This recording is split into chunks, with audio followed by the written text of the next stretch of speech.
Buzzer is about three very close friends who knew each other since college, and they come together as adults. They're in their late 20s. Jackson, who I play, as well as his longtime girlfriend, Suzy. They are moving into their first home together, where Jackson grew up in the Bronx. So it's a kind of a bad neighborhood, but it is being gentrified. It is on the way to being urban redeveloped. We move in to a gorgeous, huge apartment, a palace. Jackson also, at the same time, tells his best friend, Dawn, that Dawn can come stay with us. And Dawn is a recovering heroin addict, among other things. He came from this horrible place and has worked his way up and done all these things like Harvard Law and is on this fast track to make partner or be in a good place.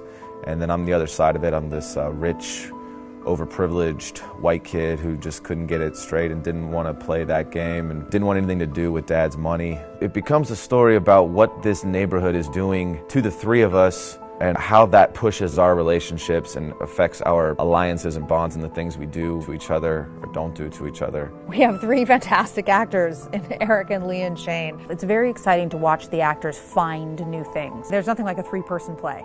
You know, they come in there together and it's like billiard balls. They spark off of each other and then they find things that nobody could ever invented. This is what's exciting about the theater, right? It's what's exciting about making theater. And so Tracey gives us this incredible information and this incredible vision and paints this emotional and psychological portrait, and then the actors make it completely their own and find moments and pauses and situations that just deepen as they fracture against each other that none of us could ever have expected. Jessica is insightful, smart, generous, and the most important quality is her honesty. She doesn't act like she understands everything about this racial situation in her own life or in the life of the play. So she's able to ask a lot of questions, a lot of hard questions of me and of the cast as well.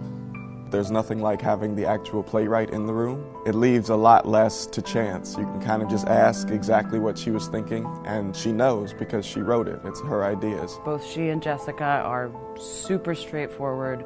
All that just contributes to the complexity of the performance and of the audience's experience watching the play. We've had discussions about everything, about race, about gentrification, about relationships among people. I remember even when we did the reading, the room after the show was over felt electric, and it was like people were upset, people were, you know, in shock, because talking a lot about the neighborhood, but it's also what the three of us end up doing to each other is a whole nother thing.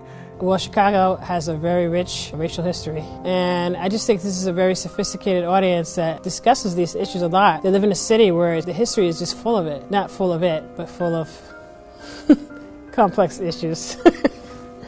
Which I think is just an unbeatable combination. It's an incredibly exciting combination for a director, and I think that's what should be happening in the theater today.